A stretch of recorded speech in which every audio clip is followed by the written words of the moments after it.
generation. No more standing out in line. So good at wasting our time. We are the lazy generation. We are the lazy generation. We are the lazy generation now. Stand up and shout. We will be there for you. Let's go! Stand up and shout. We will be there for you. Let's go! We are the lazy generation. We are the lazy generation. We are the lazy generation. We are the lazy generation now.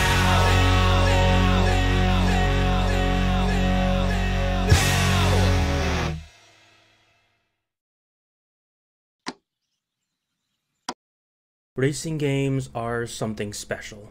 Not special like how a visual novel is, where gameplay is just mashing A for hours, or special like how your mother calls you to feel better about yourself when you get bullied in middle school. No, racing games are special because pretty much every person I've ever had a conversation about racing games with severely underestimates them.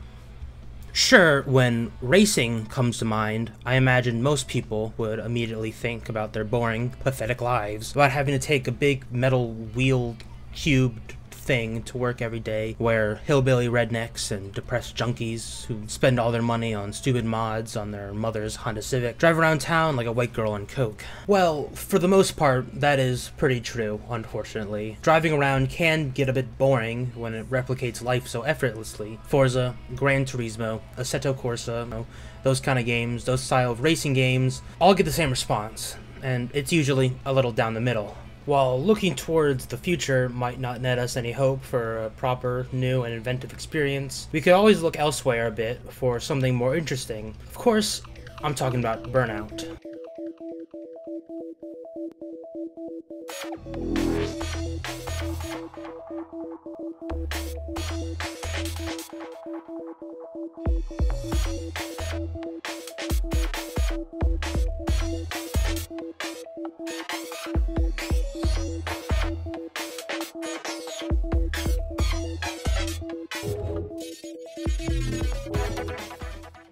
Burnout is an arcade racer released in 2001 for the PS2, GameCube, and Xbox, created by Criterion Software and published by Acclaim. Yes, that Acclaim. Before they were sacrificed to the pits of bankruptcy for releasing too many BMX, ATV All-Star, NBA, and Sega Bass Fishing Duels, Burnout was designed like most arcade racers, but with a little more of the idea of battling the track. Now, the idea of demolition-style racing game was not new at that point. Destruction Derby on the PS1 already did the same idea. However, what Burnout did differently was that instead of fighting the other racers, you had to fight the track. You needed to avoid traffic, but also weave around and pull off risky enough moves to fill a boost bar that when full you can let out all at once for a massive speed boost. And, well, that's just about all it had. I mean, you can run your opponents into oncoming traffic, knock them out, but it's not really intuitive and you don't really get much out of it. It was a simple idea that had a simple execution. For an early 6th generation title, it looked pretty good. It ran at 60 FPS and it had a decent presentation, but it just didn't offer anything of proper substance. There was no campaign, except for a championship mode, which didn't feature that much variety. So really, you just raced over and over again, which sounds like stupid criticism to give to a racing game, but, well, you'll see in a second what I mean by this. Burnout sold well enough to earn a sequel, Burnout 2: Point of Impact.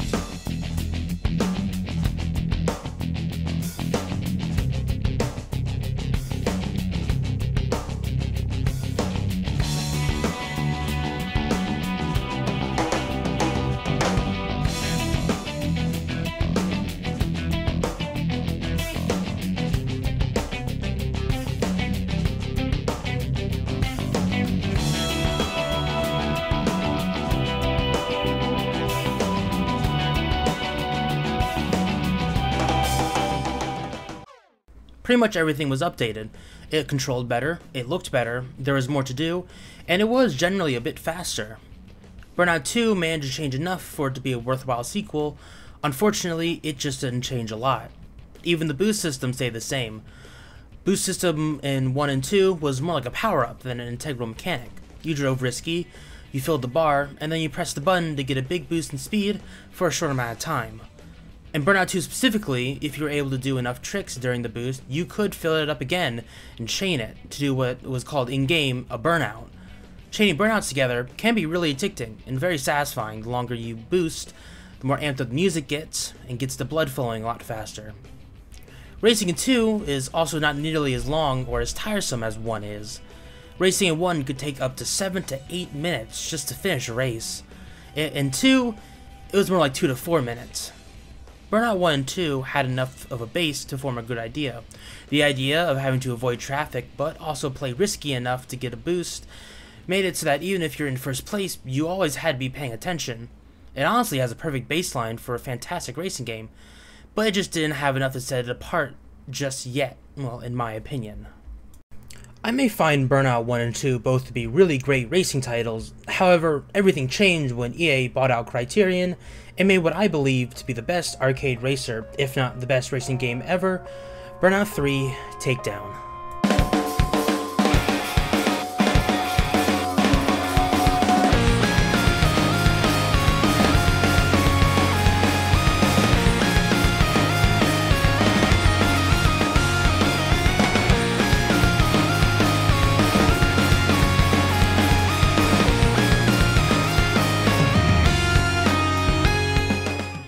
In 2004, Criterion developed Burnout 3 Takedown after being bought out by Electronic Arts when Electronic Arts was still respected in some ways. And it was, well, it is, just incredible.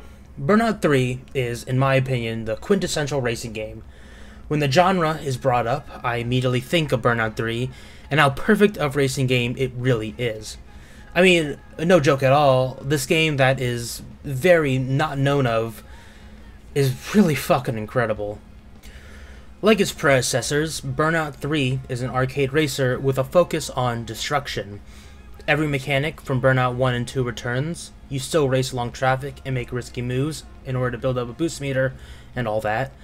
But what makes Burnout 3 so incredible is how really they reworked both of them to not just be faster, but also take more skill. It makes it so very satisfying.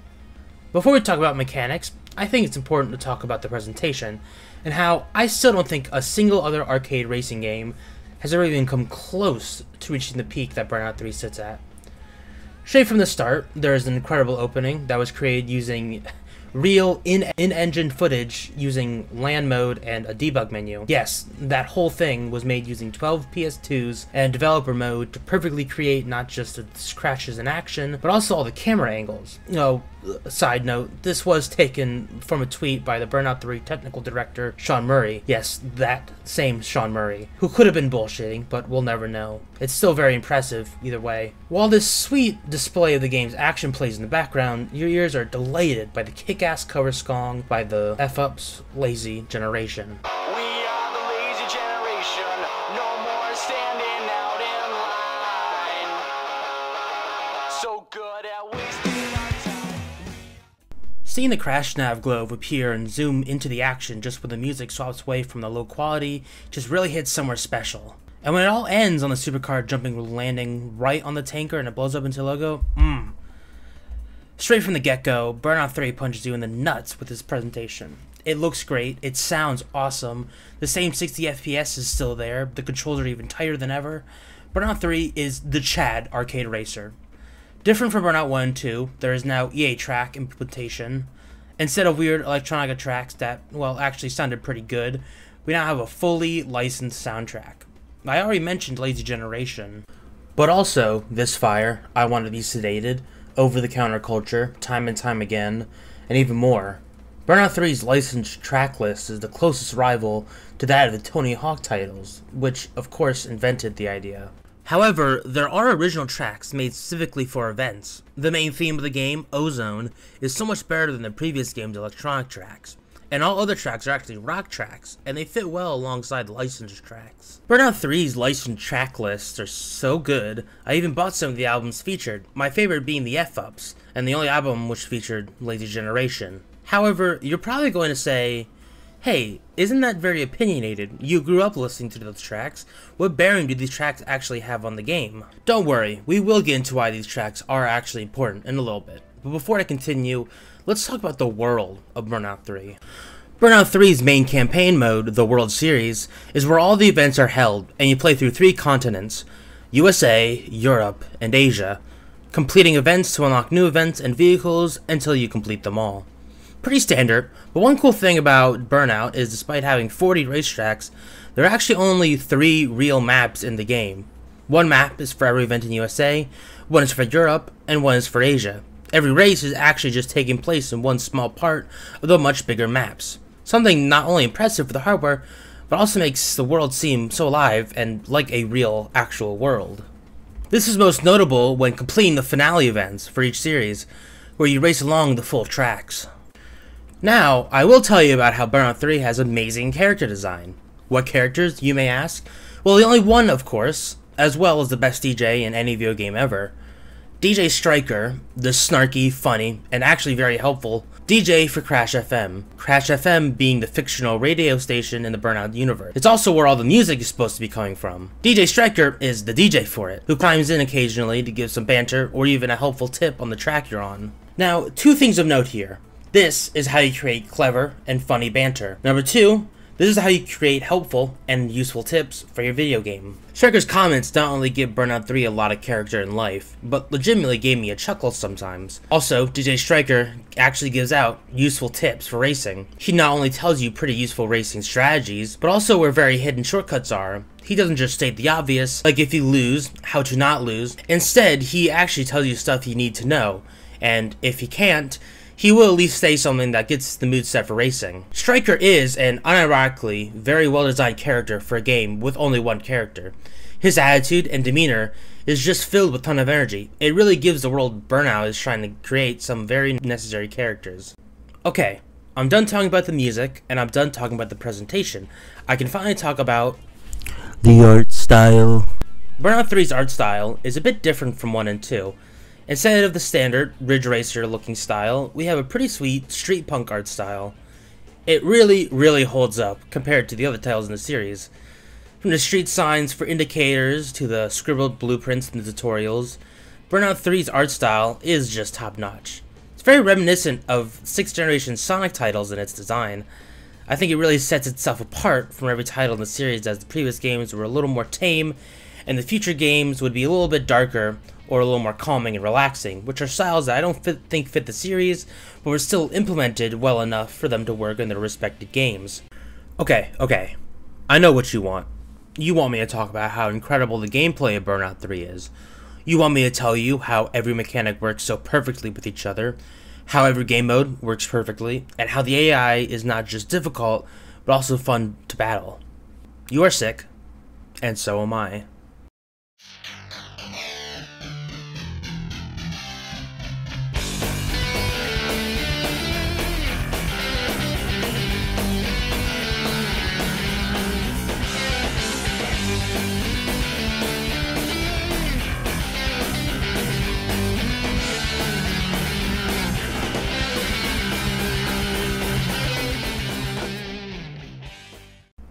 A little recap. Burnout's main gameplay is avoiding traffic and pulling off stunts and risky maneuvers to gain boosts to blast all the way to the front.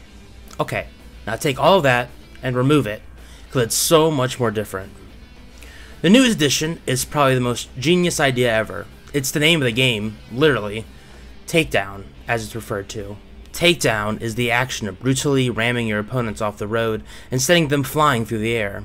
There are multiple kinds of takedowns. You can slam your opponent off the road, you can grind the side of the car on walls to flip them over, you can push them into traffic, you can even run into them from behind to make them lose control and crash. Besides those, you can pull off psychological takedowns by baiting opponents into running into you and let them crash violently from their own stupidity. In later titles, you can knock traffic into opposing racers to make them crash and even land directly on top of opponents to immediately display your dominance. exclusively in Burnout 3 is Aftertouch, which happens after you crash.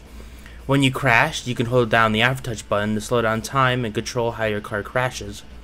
You can use Aftertouch to take down other racers, which is a guaranteed takedown on contact. Takedown and boost are two different mechanics that are bonded together. After a successful takedown, you are rewarded with a boost meter as well as an extension of the boost meter, up to 4 times. If you crash for any reason, you will lose a chunk of boost as well as one of your boost extensions. In previous titles, you only got boost from performing risky driving. You also could only boost when the bar was filled up. The boost in Burnout 1 and 2 was less of an integral mechanic and more of a standard gimmick to spice up the gameplay. Burnout 3 is completely different. Not only is it way easier to get boost, you could use it whenever. Boosting is so important in Burnout 3 that I'm positive you will not be able to win any event if you don't use it. Boosting went from something you do every once in a while to something you have to be doing constantly. While boosting, any trick you perform will give you more boost that adds to your current boost. Also, if you take down an opponent, your bar is filled even if you're boosting during the takedown. In theory, you could boost forever, and that's where the game's challenge kicks in. If you're in last place, you have very little risk of being taken down, so risky driving to get boost is easier. If you're in mid place, then there are a lot of opponents you can take down or be taken down by, which is where the game gets more tense. 68 players,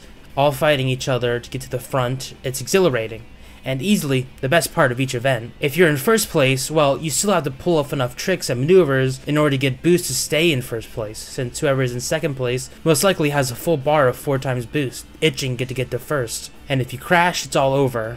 In every single event, there's always something you have to be paying attention to. No, this isn't Mario Kart, where if you're in first place, you basically won, or if you're in last, you might as well put the controller down and grab some popcorn. No, in Burnout 3, the action is constant, and you have to give your full attention, or you might as well have not even put in the game. A couple of side notes to boost, as well as how stellar the sound effect that goes along with it. If you have a single multiplier boost, then the boost effect is very weak, but every increment you get after the boost becomes a little heavier, quote unquote. The boost sound isn't louder, it's just got a bit more bass, a little more oomph, to a point where 4 times actually shakes my speakers up a bit. In Burnout 3, there are 6 car classes based off of performance. In the scrub corner, there are compact cars, which are mainly used to teach the more integral mechanics of the game without risk of overwhelming the player. Next, there are the muscle cars, a little stronger and faster than the compact cars, and where the game really kicks off. In the next tree, there are the cube cars, which are lighter, faster, and weaker than the muscle cars, in order to bump up the difficulty.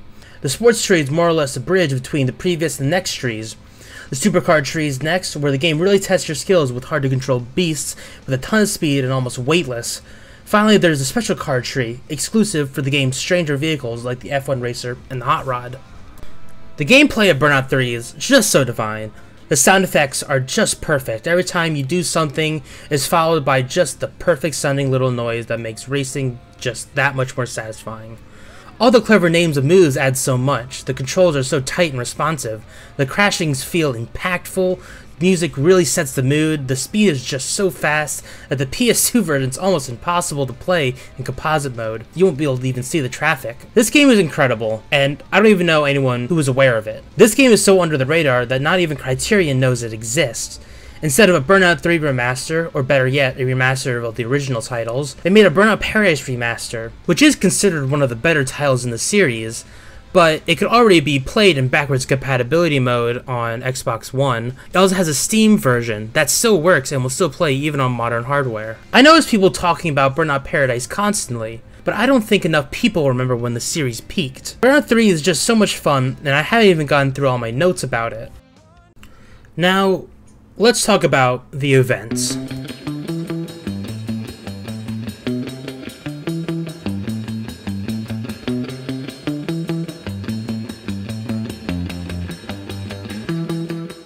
In Burnout 3, there are 3 main events. Race and time mode are pretty standard, but then there's road rage and elimination. Race mode is what I was just talking about. You pick a track from one of the 3 available continents, and you just race to see who is fast after the set number of laps. Time attack is like race mode, except you're always in first, and the goal is to complete the track as absolutely fast as possible. Road rage is an event similar to the effect of being in mid-place constantly, where the goal is to reach a takedown target before time runs out, or you crash too many times. I already talked about racing, so let's jump to time attack and road rage.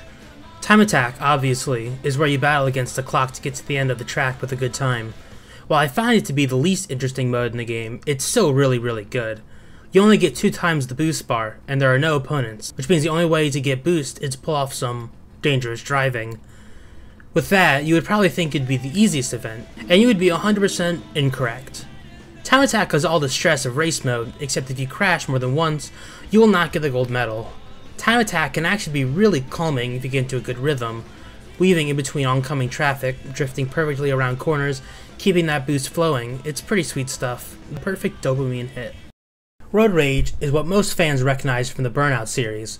Take the addictive nature of chaining takedowns, take out all the fluff of racing, and give cars early soft body physics, and you get what is probably my favorite of the 4 modes in the game, Road Rage. Road Rage is similar to the race mode, in the sense that there are racers. However, the main goal instead is to get as many takedowns on opponent before time runs out, or you get taken down too much. Instead of having placements in a race, AI racers randomly spawn in front and behind you, so you can constantly chain and to get ridiculous takedown counts. This mode is awesome. Nothing in this series ever even comes close to how awesome Road Rage is.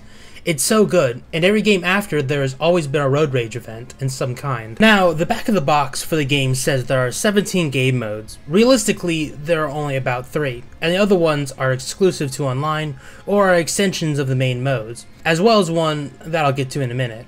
There's Eliminator, an extension of race mode, where you race 6 laps and at the end of every lap, the player in last place is immediately eliminated until there's only 1 player left. Head to Head, which is a 1v1 race against a rival for the car that they're driving, for each class, and a basic Grand Prix mode where you do multiple races and there is an overall winner. The rest are exclusive to online, which is now defunct when the servers closed, but there is at least one more mode that is pretty special. This is Crash Mode.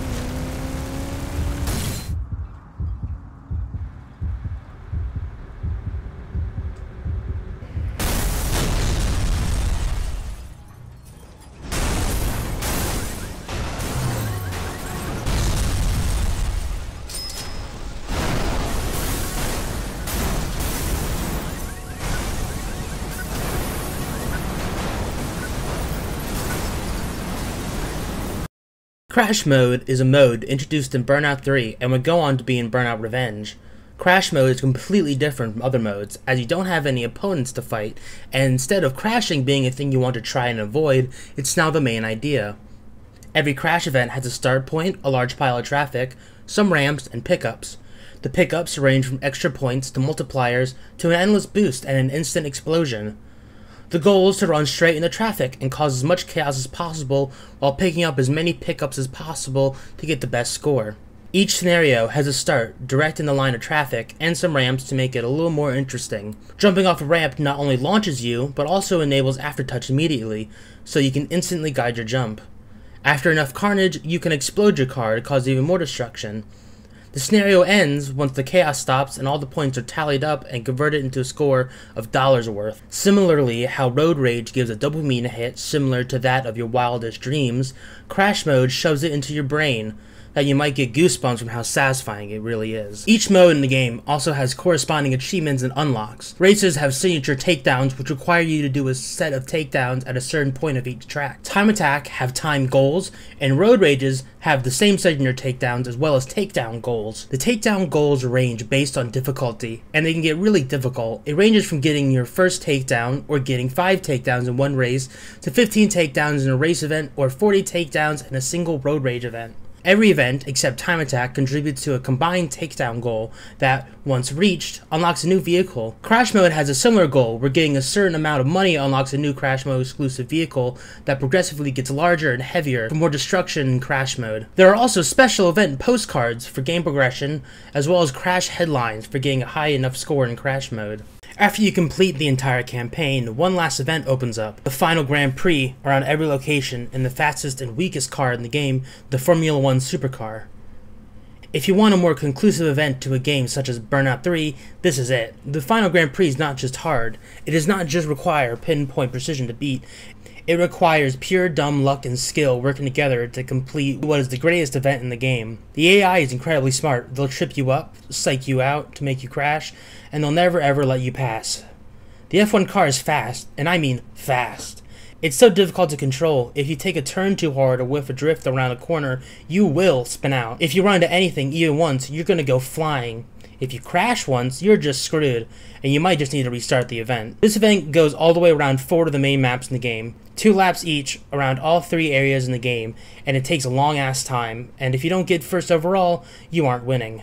Racing this finale and getting first place after every race feels like one of the best boss fights I've ever done in a video game. I get goosebumps every single turn I make perfectly, every opponent I outsmart, every car and traffic I weave through. It's all just so perfect. Feels like I'm being tested on all the knowledge I've gained through playing the whole game. Like every race I won, every road rage I just smashed, every time attack I got the best time on, it was all just a test for what is the best finale in a racing game ever. Except when it isn't. Yeah, okay, this event is pretty great, but there are actually some pretty big issues. For one, the physics of the F1 car are kinda shit. You'll slip and slide all over the place if you lose control, contributing to the biggest time loss of running headfirst into a wall and not crashing. It's challenging, but it's not always fair. Speaking of fair, you know what isn't? Traffic that is placed behind inclines that you can't see. The camera of the game, for the most time, is pretty great. But here specifically, it can be a real pain in the ass to be able to see any vehicles behind inclines or declines, where the road is blocking the view of oncoming traffic. If I were to change anything, I'd actually like the race to take place without traffic. Yes, a big part of Burnout as a series is the traffic, but this is extraordinary circumstances. This event should be the biggest test of the game. You just raced every single event in the game, and now it's for the ultimate test. Drivers are rigid, and you lose your main way of attacking with traffic. Between you and 5 of the game's best drivers. Regardless, I've still never beaten it. Yeah, it's honestly just too much for me. So, I just spent 4 hours, just about, on the special event, the special F1 event on Burnout 3. I had to redo it maybe 40 times. Redo every single race, total of 40 times. And look what I ended up getting. I got 2nd place. 4 hours. And I get right at the end. Burnout video's f***ing cancelled. Go home.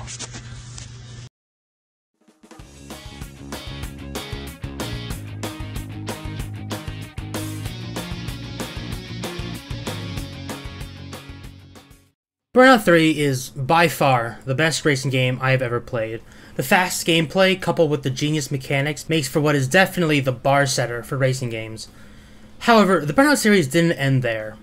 A few years later, Burnout Revenge released on the same system as Burnout 3 in 2005. It's usually compared favorably against Burnout 3, and most people who've played a Burnout title most likely have played this one. To get my opinions out of the way, my general thoughts of this game are less favorable than Burnout 3. It's really similar in most of the mechanics, however without any of the class. I should preface this by saying I have the HD version of the game. I've never played the PS2 original, and I actually don't know if there are a lot of differences. Burnout Revenge is a sorta mix, return to form and advancement. However, I don't think it's nearly as fun to play as Takedown. For one, the Burnout mechanic from 2 returned, and it is greatly improved, now using the boosting controls and mechanics from Takedown. But besides that, and a very notable shift in tone, it's mostly like a Burnout 3 Takedown 2. The only difference being removed content. For one, in certain events, traffic is no longer a threat, as now it's used as projectiles to throw at opponents. This is honestly a pretty big downgrade. Not only was weaving around traffic an integral part of the game, but it was also really fun. Removing a large threat of the game to make it look cool really affects the races it's present in. Also a notable change was with Crash Mode. It actually got a pretty cool upgrade. Crash Mode in 3 was straight and to the point, but in Revenge, they added some slight adjustments. One of these adjustments was being able to do multiple crash breakers in each attempt, making for really hectic moments. The most apparent change in Revenge was actually the presentation. The licensed soundtrack is back, which is nice, but Crash FM is pretty lame. DJ Striker was apparently too cool for Revenge, so straight out of SSX 3 comes DJ Atomica. DJ Atomica is the less excited, more lazy and laid-back cousin of DJ Striker. He's also a bit more annoying and less helpful. Instead of providing useful and entertaining banter for Crash FM, he's just a tutorial boy, telling you the most obvious things you don't need to know. and saying absolutely nothing of substance. One last notable change of presentation is the art style. Instead of the high saturation, high color world that really pops and holds out over time, Burnout Revenge is really edgy in comparison. Darker colors are one thing, but just look at how dark some of the edges of the screen are. It's almost impossible to see things sometimes. Other than a change in tone and game modes, it's still pretty fun, just not as fun as 3. The Burnout mechanic was a nice return, and they even made it work better. Instead of requiring you to fill it up before you could use it whenever. However, if you wanted to do a Burnout, you had to fill it up completely and use it all in one burst. It's an interesting change, but it just doesn't work right for me. Doing a Burnout has no real impact. It doesn't even change anything if you pull it off. It just makes it a little less practical to chain boosts because you had to do enough tricks to refill the gauge before the Burnout ends. It's a nice sentiment to bring back a really interesting idea, but I wish they just left it alone in 2. 2 more Burnout titles released on 6th generation hardware, as well as portable systems like the DS and PSP, which are glorified remakes of Burnout 3 and Revenge. In 2008, Criterion made Burnout Paradise, which was an open-world Burnout title that I think is special enough that it should get its own retrospective, so I won't talk about it in here. In 2019, Alex Ward, the incredible mind behind the Burnout series, went on to form 3 Fields Entertainment and create the spiritual successor to the original Burnout formula, Dangerous Driving. Okay, let me just say, Alex Ward, if you do see this, please tell me why you didn't call the game Exhaustion. It's literally the perfect name for a racing game successor to a series called Burnout. How could you miss an opportunity like that? In conclusion, Burnout 3 is an incredible video game. As a racing game, it's fast, fun, and exciting to play. As a video game, it really holds up, even more than its successors. To put it bluntly, if you haven't played Burnout 3 yet, tough shit. EA hasn't re-released it ever. To play it, you would have to buy it on PS2 or Xbox.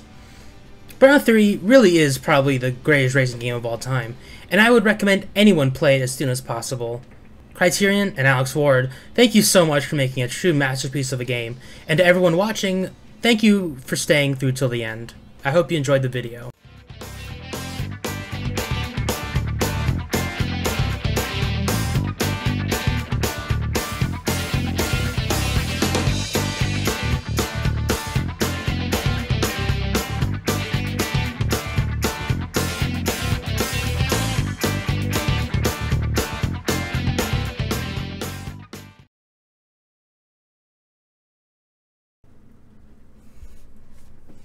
Hey. Thanks for watching the whole video through. If you're seeing this, then you did watch the whole video, or you skipped to the end for some reason. This video was quite the while in the making. The actual video editing itself might have taken me, since I made the first tweet on it, till now. Today is March 28th. 9:25 p.m. That's when I ended the video. That's when I finished editing the video. It was more of a passion project than anything else. I don't see anything like monetary coming out of it. I saw it more as myself trying to do something that I haven't done before. Other than that, I want to give thanks to all my friends for supporting me while making this. You know who you are, of course. They gave great help. A lot of them were willing to watch earlier versions of it and see how well it's been doing, and to see it actually now finish after a couple of months and more than a year sitting on this idea. Feels pretty good. Well, I don't know what to say. This game means a lot to me, and I hope I've now maybe introduced it to someone who hasn't even heard of it before. Other than that, I won't tell anyone to subscribe. I won't tell anyone to like, comment, or do anything. If you do like it, share it, I guess. Share it with your friends, because that's all I really want. Not necessarily be known, not to get a monetary value out of anything, but just kind of do something, get back to something that I love a lot. So Thanks for watching.